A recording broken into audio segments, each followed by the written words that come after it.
Who planned that? Who switched this? Oh, I've got orange. So, we're all like wearing the. We need to go rotate. Well, it's just the headphones, so it doesn't matter. It's not the microphones are all that matter. So. Oh, okay. Again, this is a professional outfit here. So Yeah.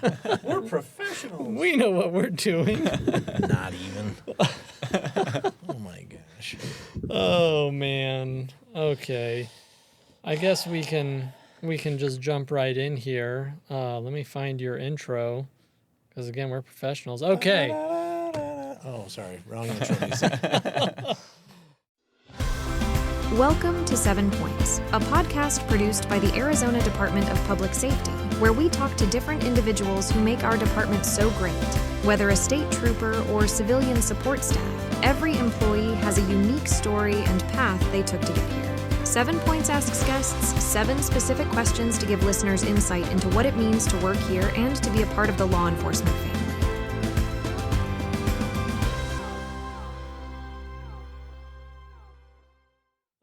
Well, welcome everyone to 7 Points, the podcast by the Arizona Department of Public Safety about the troopers and professional staff that make up this agency, and a little bit about what we do to help everybody else learn about what we do. So today, our guest is someone I call a friend, Ranger, so helicopter pilot, but also state trooper, Kenan Bahadir. Bahadir.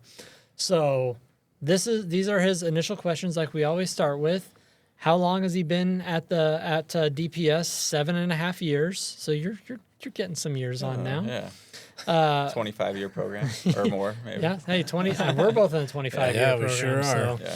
Yeah. What's your favorite food? A standard of people on the podcast: ribeye steak. Yeah. You kind of just Yeah, gotta go for it. I'm pretty convinced that sirloin is not even an option for most people. Yeah. I think Kick 'em everybody out has if said. they say, yeah. Yeah, ribeye. Like if somebody yeah. says sirloin, I'm like, I don't even know if you like steak actually. You might just need to put it like, how do you like your steak? And Yeah. anyone who's like, That's well true. done, just Yeah, cut the well, mic. we wouldn't even. And Yeah, We've said we need to Call have it. steak on the show because everybody keeps saying steak is their favorite food. So we should Yeah. just provide steak on the show. But that is true. Yeah. so now, do you like to cook it yourself or get it from a restaurant? I usually cook it myself. How do you cook it? Not to what temperature, but also Yeah, what what's your method? Yeah. 240 reverse sear, so 240 in the oven for right about an hour. Take it out and then throw it into a hot pan, salt, pepper, and that's about all you need. Nice. That is beautiful. That's That like is the all way you to do need. it. Yeah. Yeah. Favorite movie: Pirates of the Caribbean. Yeah.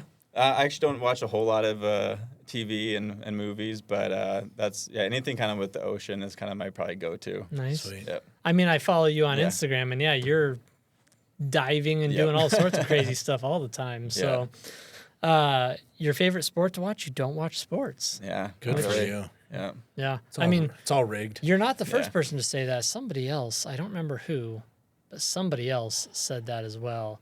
I'll remember in the middle of the episode. Yeah, I'm sure. Yeah. Just say a name. Yeah. I mean, we've had so many guests. Yeah, that's true. Well, it wasn't Tony Mapp, I can tell you that. And your hobby or what do you do for fun? Free diving. Yep. So That's that's awesome. like not scuba diving, but that's Correct. diving in the ocean. Like you're holding your breath. Ocean legs, just holding your breath. That's Nice. crazy. Yeah. Good So for you. why That's free awesome. diving and not something like scuba diving? It's just a little bit of a different feeling. I guess when you are doing free diving, just kind of that, like you're really completely immersed in what's going on around you. Like really kind of conscious of like your breath hold, how much time you have down there. So you kind of like are like really in the moment versus like scuba. You're just kind of like, I mean, sort of just like breathing in and out all the time and stuff. And I guess versus free diving, it's kind of hard to explain. It's a much different feeling. Gotcha. Yeah. So how long can you hold your breath?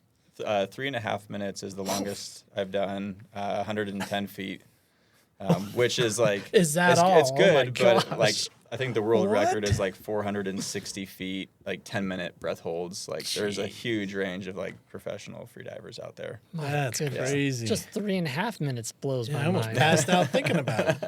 I go back and Yeah. forth in my pool underwater, and I get out, and I'm like, oh my gosh, I almost died. Like, Yeah. I hold my breath in the shower for 10 seconds. No, I'm just kidding. Yeah. well, that is impressive. So kudos to you for Yeah, that. seriously. Yeah.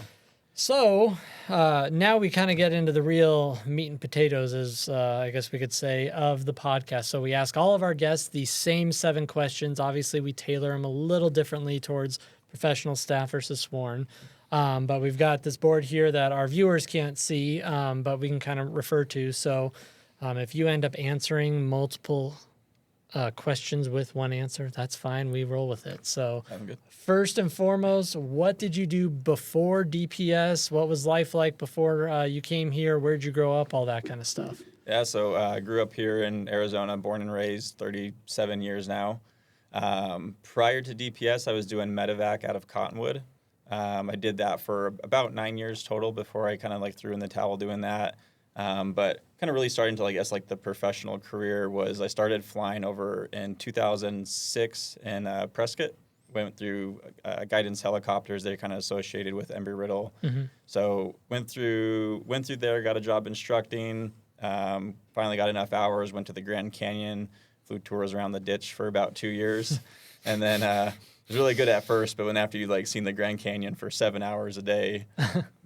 Every day for like 2 weeks straight. Yeah. Yeah. Your first couple flights, you're probably like, this is cool. great, and then after that, you're like, what the heck? Yeah. Your last tour, you're just like, yeah, that's some more red whole- rock there. There is water down there. Yeah. All right. Anyways. Yep.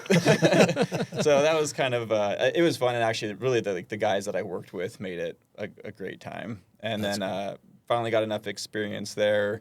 The Cottonwood position for EMS opened up and got hired on there. And then I was there about 9 years total and eventually had enough experience to come on to DPS.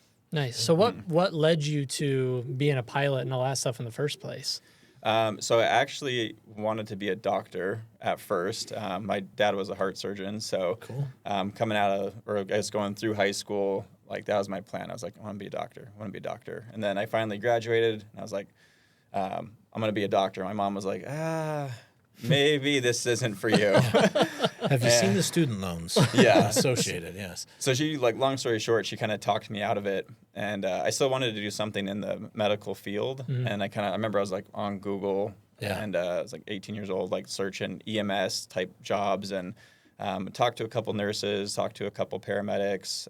The nurses kind of talked me out of it. The medics sort of like, there's cool jobs in it, but you can maybe, do something else that possibly makes more money.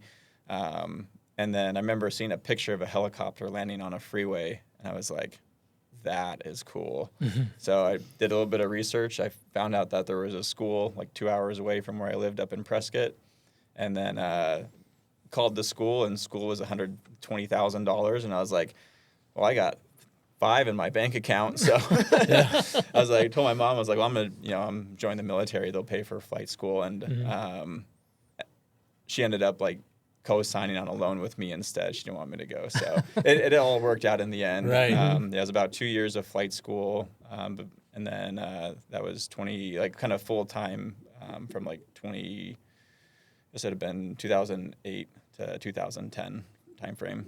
Gotcha. Yeah. Cool. Gotcha. So that's how you got into. So what brought you to DPS specifically? So into DPS, actually, when I was going through flight school, we have to do check rides for like you get your private license and you get your instrument rating and so on and so on. One of the pilots that actually used to fly here, Hunter French, he was the DPE, a pilot examiner who actually did my check ride. He did it on the side of DPS. Mm-hmm. I remember talking to him. I was like, "What else do you do?" And he was like, "I work for DPS." And I was like, "Who's that? The power service? What do they do?" Yeah. Because prior, like going into flying, my goal was like I wanted to do EMS. That was like the up on the pedestal for me. Right. And he's like, "No, there's this whole other realm of like we do search and rescue, we do law enforcement stuff." He's like, "Have you ever seen like a canine get let go from the air?" He's like, "That's pretty cool to watch." Right. So I remember, kind of talking to him about it. And then ever since then, I was like, all right, my goal, like from there out, from my instrument rating out, was to get on with DPS. And then so pretty much every time I had enough hours to like jump into a turbine helicopter or go somewhere else, I called Hunter. I was like, hey, Hunter, I got 1,000. Like, what should I do? And he kind of like really helped guide me the whole way through the whole process. Kind of like, he's like, get into 407, get EMS time, get goggle time, high altitude time, Arizona time. And all of that kind of plays into like how we hire and like gives you points to make top 10. Nice. Yep. And I think that's a testament because, we have a recruiting team at DPS that goes out and recruits people. Obviously, it's a little different for pilots and medics because it's such a niche area of our agency. But the best recruiters at this agency, no offense to our recruiters who are there, are just those of us that work here that are having experiences with people that share their own experiences. And then those people go, oh, I'd like to do that myself. And then they just mentor, Hunter mentored you through that process. And that's awesome to hear that he took that time to pour into you that way and make sure that you were successful. So that's fantastic. Oh, yeah. So we were talking a little bit before, I don't remember if it was on the recording or not, but about the whole, you are actually a sworn state trooper. You went through the academy. So kind of talk about that experience because it sounds like that was never part of the plan, but to get here, that became part of the deal. So speak into that. Yeah, so there's 2 positions for the pilot. There's a civilian position and then a sworn side. When I got through, I was kind of open to going to it. Never was, I guess, really something that had like immediately crossed my mind because I was like, I just wanted to fly helicopters. Right. Mm-hmm. And then, so I went through the hiring process and ended up, like, long story short, I ended up number 1 for the pick, and they kind of gave me the option. They're like, we want to hire you. This is a sworn position. Or we want to hire for a sworn position. So if you want to go civilian, you're not going to be number 1 anymore. And I was like, I'm going to the academy. Which was, that was definitely an experience for sure. I mean, it's such a wide range of guys coming through and some with no prior experience that come through and are rock stars. And then there's guys that come through and you think they're going to be just dialed and they end up dropping out. Mm-hmm. But it was, I actually really enjoyed going through it because it was something different. I've been in aviation now for 18 years, and it's just always been helicopters. It was kind of my whole world of what I knew. So getting to go through that, it was, there's actually a lot of really good stuff. It was good knowledge. Yeah. Fun skills to learn, the shooting, the driving. Yeah, absolutely. Actually kind of even learning some of the laws and stuff. Mm-hmm. I really actually kind of enjoyed all of it, minus the part of getting smoked every day for having a piece of lint minus on your... that first 2 months or so. You were getting paid to work out, though. This is true. Yeah. Our academy sergeant told us that often. And I was like, is this supposed to make me feel better? And I'm half Turkish, so if I shave at 4 a.m., I have... I got some stubble going by 6. That's You're hiding your face the last class of the day. Just I remember. Yeah, that was one thing I remember. That was because you had to keep our ID in our pocket. Right. So one of our RTOs, he came up and he'd take my ID out and scrape it against my stubble. It's like, you hear that, Bahadir? And, sir, yes, sir. What'd you shave with a spoon? Good times. 8 hours ago, yes, sir. Fantastic. That's awesome. So you came here obviously to go to the helicopters, but did you do time on the road? What was that after the academy? So I went through the academy and I went through a portion of advanced academy, got a rifle, but I didn't have to go. I did a couple of ride-alongs with other troopers on the road, but there was no set time frame where I did go out and have to work the road, even as with another trooper or anything like that. It was pretty much straight to aviation. Gotcha. And at least kind of for what we do, there was at the level that they try to bring some of the pilots in at, if you told a guy who's got a bunch of experience and kind of been there, done that, you have to go to the road for an unknown amount of time, I think it would drive away a lot of the talent that we have. Yeah. But guys are willing to go through it and at least learn that kind of side of thing, which I think really does make a big difference, in the kind of big picture of things. Yeah, I was going to say, I think it helps being a sworn trooper, which means you still have to do your annual quals, your DT, all that kind of stuff, just like the rest of us have to do. But having that experience helps you identify with the troopers that you guys are going out there and helping on a law enforcement mission or anything else. So it helps you understand what they're doing a little bit. Yep. But I completely understand that, especially since we don't put people through, especially pilot training here, you have to come with that. It would be a waste. I think just like you said, it's a waste of time and effort, but also it could drive people away by saying, hey, yeah, we're going to make you a pilot eventually, someday. We can't Yeah. guarantee when. You got to go work the road first. And it's like, well, you're not doing what you've literally hired me to do. So it totally makes sense. Yeah. But I still, I guess, have the option I can go right along. And I learn a lot from our medics, or most of our medics are sworn. So I still definitely learn a lot from them. And I guess also having like the capability to land and take action if we need to. Yeah. And like some of our guys have, depending on situations, which we'll leave those off the table. Yeah. Yep. I guess being just more useful, like to provide law enforcement capabilities and not just show up as eyes in the sky. Like we got usually 2 paramedics on board. It's, sworn law enforcement. We can bring the SWAT guys with us. Like we have a lot of capability to kind of make it better. So I don't remember whose turn it is. I don't know, but tell us, I guess, really get into what is the mission of the rotor wing unit at DPS? No, I guess particular order, but we do a lot of search and rescue. I said it's primarily what we're called out for, and we cover the entire state. And then we do as well we do a lot of law enforcement calls as well. Those are probably the 2 primary, I would say. And then on this side, we do some firefighting. We got Bambi buckets that we'll go work with if we need to. Logistics type missions, flying the WSB guys out to towers. Kind of a pretty wide array of missions, and then our capabilities as far as like short haul, rappel, new helicopters we can hoist, 287 feet of cables, day, night, swift water, vertical surface, kind of just like a little bit of everything on the search and rescue side of things. And then on the law enforcement side, we got the MX-10 camera and Churchill mapping system. So we're definitely like upping our game and being like more useful on like the pursuit side where like when I first started, you're on your phone, like on Google Maps, and you're trying to look at I'm pretty sure that's Alma School. Yeah. So like the technology is getting way, way better. Yeah. Absolutely. That's I thought of something. Yeah. So I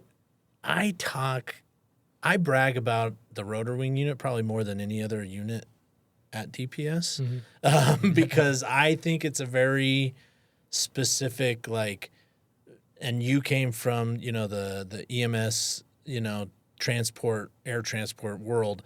Even in that, it's like, no, you don't understand what they do. Like, they do some wild stuff, like hanging dudes off of, a tether on the side of a canyon where it's just a sheer face and they're plucking people off of that to like, I remember I was talking to somebody and I was like, yeah, they would pick me up from the top of that building right there. They'd just bring one of the, of course my brain stops working, but they'd just literally lean that thing right up against the side and have you climb on. They're like, nobody do that. They don't do that. I'm like, I absolutely would do that. They train for that. Are you kidding me? So I just think it's super cool what you guys do. I mean, I can't say that enough, but...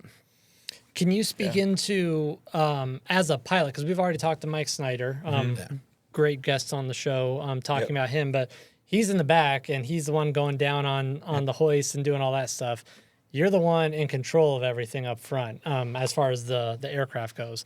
Can you talk into some of the more, or kind of what are the differences between the like Grand Canyon Tours versus EMS versus what you guys are doing as a pilot? What are those differences that you guys see? Sure. So I guess doing tours, you kind of have a pre-designated route. You have a designated altitude. You're plus or minus 300 feet left or right within a half mile of your course, at least where we were flying up in the Grand Canyon, which is pretty restricted airspace. 99% of the flights, unless you got like a kind of off, I guess off the books, like charter flight or something, it was the same thing, same route every day. So you're still making decisions. You're still like, watching your performance and your fuel, but it's almost the same. It's, I need this minimum amount of fuel and I can do this flight. You're usually like following a group of 15 or 20 other helicopters kind of in a row. And, usually if weather comes in, like those kind of like little cockroaches, all the helicopters will start to scatter and they'll land on the canyon, on the floor and stuff. But the the chief pilot is there at the base. He's usually the one kind of making that ultimate like weather decision of the initial launch. You still have authority, obviously, to kind of do what you need to once you're airborne, but there's not a lot of like decision making in that job Kind at of all. For lack of a better term, and it may be offensive to those guys doing it, but you're kind of a glorified bus driver. Yeah. Taking people around Yeah. the same route every day. Yeah. Yeah, and it's a great and it's still a good job of like building turbine time. You're learning all of those systems, learning how to like fly at altitude depending on your base. There's still a lot of good things that come with it, but for the most part, it was like 2 years of a normal takeoff, fly a straight line or a couple turns in there, and then come back on a normal landing. There's really no off airport stuff. Right. It's kind of just very basic, and that's what it's designed for.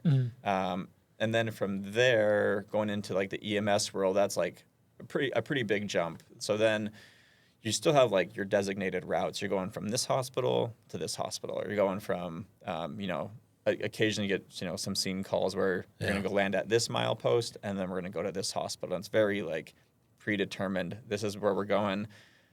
The rules that they fall under, which is under Part 135, is a little bit more, a lot more strict than what we do. So like the landing zones are bigger. The weather minimums that they have to use are going to be a lot higher. Like they got to fly in better weather than we're allowed to fly here. But it's still like it's kind of still. I want to say it's like it's still kind of planned out. Where once you come to DPS, it's kind of like someone's lost in this general area, so you're flying kind of where you want to, how you want to, the altitudes that you want to. You're looking at, kind of with EMS, though, you're making those weather decisions by yourself, and you're working with your crews. So there's actually a ton of similarities with that. And then kind of in EMS, and even for us, it's like a 3 to go, 1 to no. So, which for like any mission, whether it's a weather call or just the mission in general, if any point someone's uncomfortable with that mission, if someone's like, hey, I don't want to do this, then it's all right, yeah, no problem. Let's go do something else. So like, I guess that transfer from EMS does like really like roll straight over into DPS of what we do here. But just kind of like the flexibility of how I fly, like over doing EMS, there's sensors in the helicopters. You're supposed to be at 1,000 feet. And depending on what we're doing for DPS, we might be, low buzzing the treetop level or something. Right. So, which makes it pretty fun. There's been a couple times on, search warrant scenes and other things where I'm like, okay, it's not that close, but it sure seems like it sometimes. But yeah, and then just I guess a different mission set with it too. So it might be like rolling from a search and rescue, and then now the next call you're on just like assisting SWAT, and then the next call is like it's a mission in the bottom of the Grand Canyon at nighttime, and then you're down on the border for another call. So that's cool. Kind of with the EMS stuff, it's like you have sort of like a little bubble that you're kind of in, and then now I've been to. I think every airport and pretty much every corner of the state now with DPS. Yeah. Can you speak into some of the teamwork that goes on in the helicopter? Because I can't remember if Mike Snyder touched on this as much, but especially we've seen videos on social media, and we'll talk about that in a minute too. Some of those really tight canyons that you fly into. Talk about the teamwork that happens on the helicopter at those times. Yeah, so typically we're flying single pilot.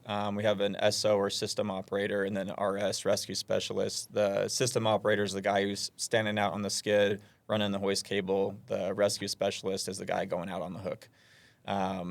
It's really like kind of have like it's like a triangle or a circle or kind of whatever you want to call it. If any one of those like breaks in the chain, the whole thing can fall apart pretty quickly. So the SO, the system operator, the guy standing on the skid, once we kind of get overhead on scene, we have a bunch of checklists that we'll run through, and he's kind of given me the calls of like where he wants the helicopter to come in. So before we go in, like we run through a whole checklist 3. We kind of like talk about the emergencies that could happen, where we're going to put the RS, power, winds, escape routes. We kind of run through a whole list of stuff. And then right before we actually like start to go in towards the target, the SO will kind of take over the con of the aircraft, and he's going to give like a direction. All right, forward 40, forward right 30, 20, 10, 5, 4, 3, 2, 1, to get the helicopter overhead on that target. And then while he's doing that, he's managing the cable. So he's putting that RS out, and we have 287 feet of cable. So he's trying to, depending on like what hoist height we're running from, he's trying to manage that. And then he's also looking up at the rotor blades, because a lot of the stuff we're doing is like in tight and canyon. So he's looking at the rotor blades, he's looking at the tail rotor, he's looking at debris and stuff falling down. And the pilot's doing some of that stuff too, but kind of like past my pretty much right shoulder, I can't see anything else anymore. So like a ton of trust goes into that. And we do, like, we'll put the blades, a couple of feet off of cliff walls if we need to. And we obviously, risk mitigation as much as we can, but I'm 100% relying on him to, like, when he says my tail's clear, like, I trust him pretty much 100% that my tail's clear. To move in and do that stuff. Yeah, there's no big rear view mirror that you can just check back to see where your tail is easily. So Yep. And then same thing, the guy going out on the hook, he needs to be as equally dialed on, just like even how his body position is going through the air. He can induce an emergency himself, right? Which is going to compound all straight back up to the pilot. And now we have 287 feet of cable hanging below the helicopter, and if he gets it snagged in a tree, or if he like kicks off the ground a little weird and he starts a rotation or a spin, that can like hard to stop. Yes and no. It's there are ways to mitigate that kind of stuff like really quickly, but it's all talked about before, and usually some like forward airspeed and altitude, and paying out some cable. Just you're getting them out of, it's called the TFZ, the turbulent flight zone. Nice. Get them out of the dirty air, and they're going to start to straighten out. That's awesome. Yeah. I'll nerd out. No, that's good. That's what we want. We want people to nerd out about it. So that's awesome. So obviously, you love. Oh wait, I'm sorry. I'm going to jump in in here. I'm going to cut. Yeah, I'm just going to cut you off here. So the other part I wanted to talk to you about is, so you're a pilot. You do great work over there. I've said it multiple times on the show, I'm a fanboy of Ranger. But you also pretty much all by yourself manage the AZDPS Rangers social media page on Instagram, and which I'll fanboy on you for that, because your freaking videos are amazing. And I mean, we have a great creative services unit here that makes great videos for the agency. They're more, I guess you could say corporate, but they're a little more structured. Yours are much more, I want to say cinematic, I guess you could say. Nothing wrong with either one. No offense, CSU. But your videos, your account, I might even have a bigger following than our main DPS account. Like, you get a lot of attention on our agency and on your unit through that Instagram account. And I mean, you've even gotten awards for your photography and your videos that you've put on there. So talk about that, and why you do that, how you do that. Talk a little bit about that. Yeah. So actually kind of first started, I created the account. I think I might have called it AZDPS _ Rangers. And we just land, like, as soon as I started flying, like, all over the state, we just landed in the most beautiful spots. So it kind of started off, it was just like picture of the helicopter, like a little description of landing at, XYZ place, and then I would post it. And it started getting, like, it started growing a little bit, and it got to, like, it was like 4,000 or 5,000 followers. And it wasn't an official DPS account when I made it. So I got to like 4,000 or 5,000. Then I had one of the PIOs call me. Not me. Yeah. It wasn't you. Yeah.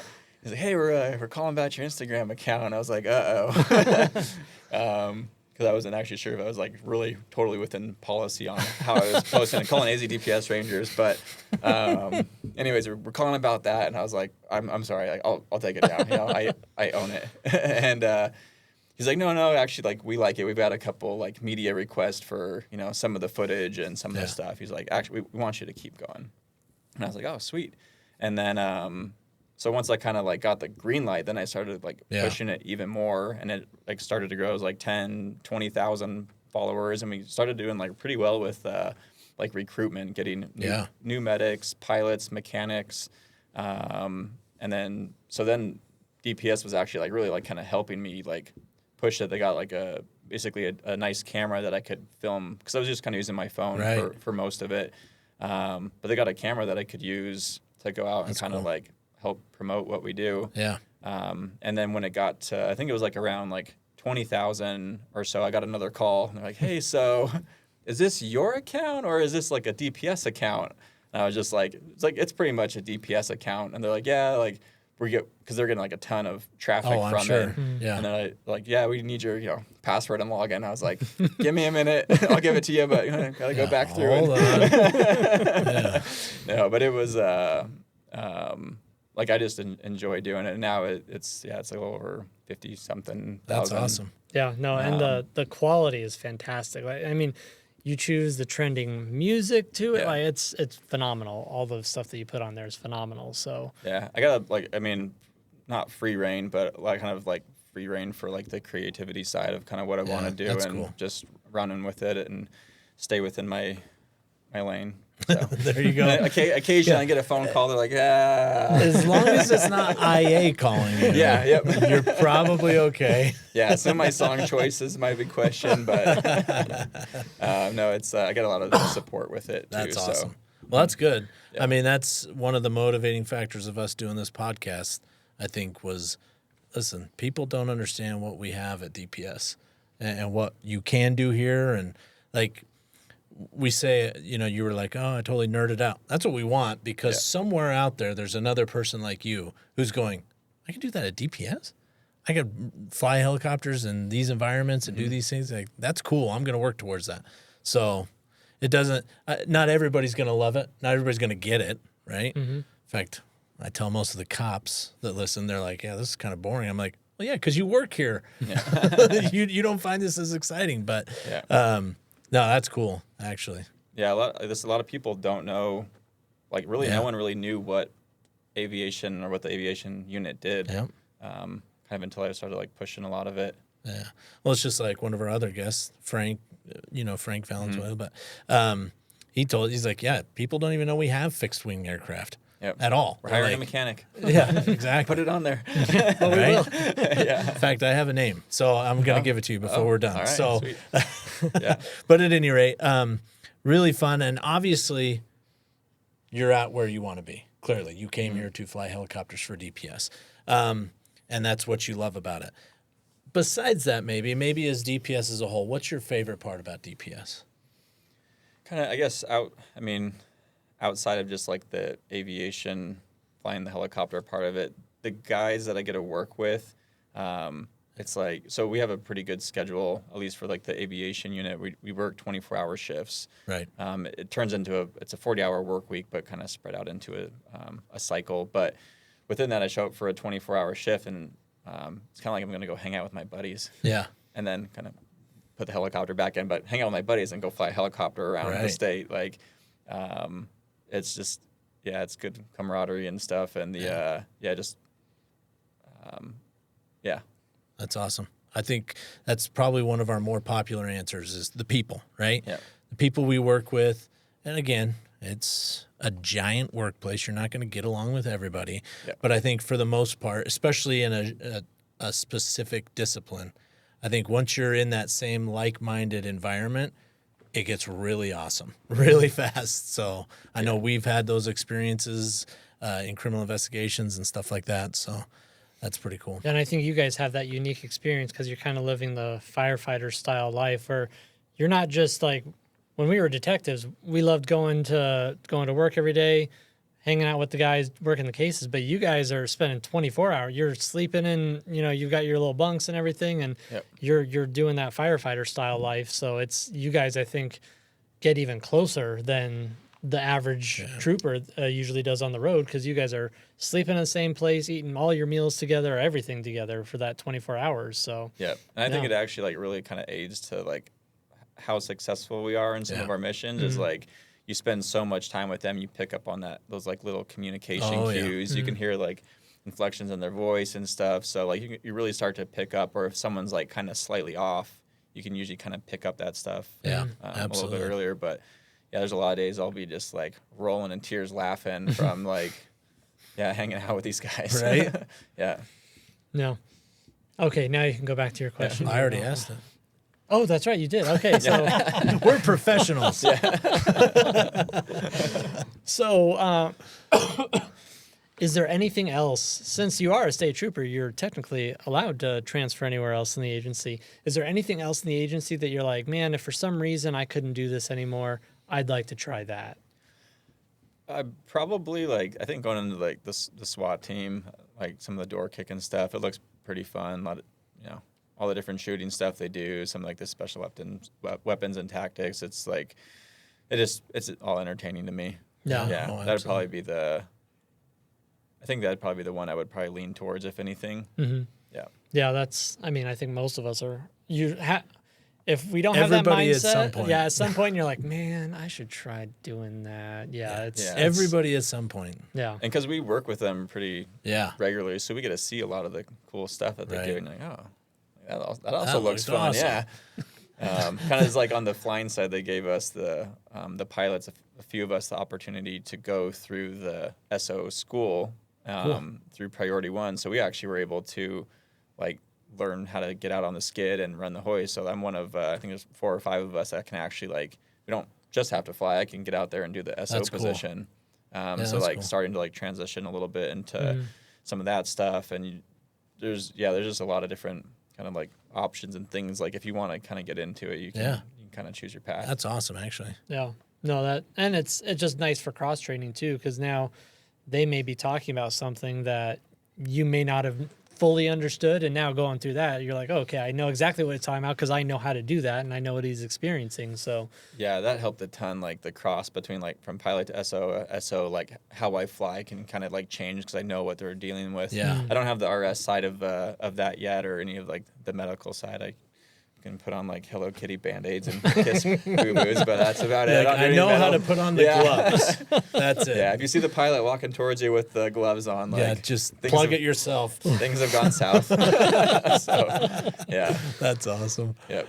So our favorite question is that last 7th question of what funny, embarrassing, maybe a really cool story, whatever. What kind of experience do you have that you want to share? Yeah, so there's one actually, it was actually pretty much right as soon as I started. I was still in training, so I was flying with another pilot.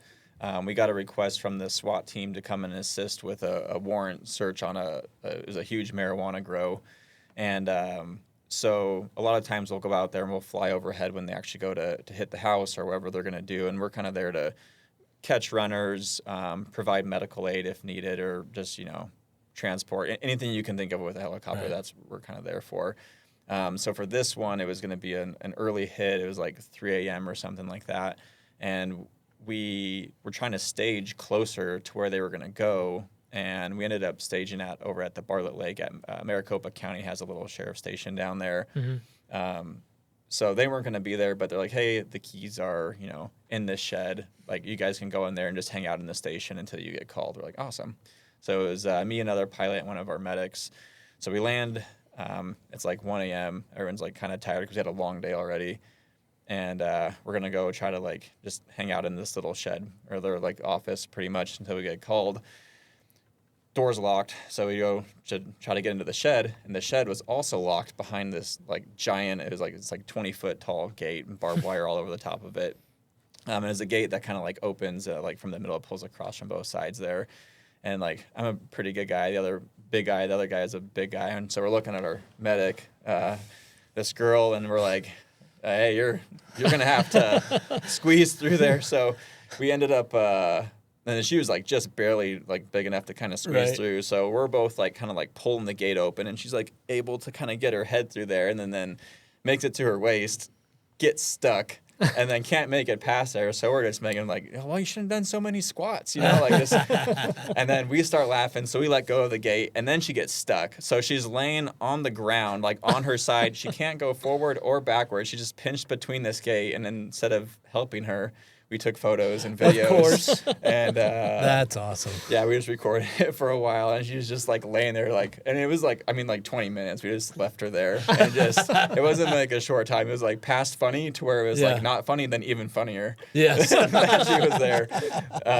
The stages. Yeah, and then so we finally ended up, pulling it apart. She was able to squeeze through enough, and then pretty much as soon as she got through, we actually got called to go out to the grow, and one of the SWAT guys got bit in the leg by a rattlesnake. Oh, no. Yeah, so we ended Thank up. goodness you guys were there. Yeah, it worked out. Like, I mean, it was about ideal. It came Yeah. in, landed in a field next to it. They had cleared out for us, and took him to a poison control, Good Sam, down in Phoenix. Wow. Yeah, thank Yeah. goodness. So it was just, I mean, kind of like the purpose of us being Yeah. there. It worked out. We had him, pretty quick medical and some good laughs on the way. Yeah. I think I still have photos of it too on my phone. Yeah. Listen, as soon Yeah. as that recorder stops, we're asking now. Yeah. Because I know some of the people on those helicopters. So, Yep. Man. that's hilarious. Yeah. Well, thank you for sharing that story. Yes. But thank you for spending some time with us, just talking about what you do.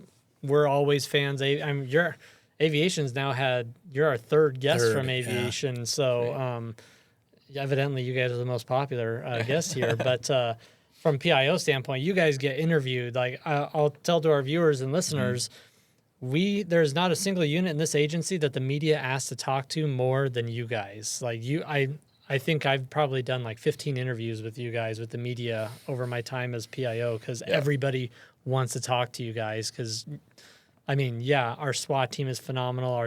Everybody here is phenomenal, but you guys are the ones flying freaking helicopters, landing, doing all sorts of crazy stuff. So you're the heroes that everybody wants to talk to. So thank you for doing that stuff too. Yeah, thank you. But thank you for being here. For our listeners and viewers, thanks for listening. If you are interested in a career here at DPS, we encourage you to go to recruitment.azdps.gov. We will have a fourth guest from aviation on hopefully next round of our recordings, where it'll be somebody from our maintenance team, and they do have openings. So please go to that website, start looking at your options if you are interested in a position with our maintenance or anywhere else in our agency. Again, that's recruitment.azdps.gov. Otherwise, like, share, subscribe, follow the podcast, and we will always be coming out with more episodes. Thank you for listening, and we'll see you on the next one.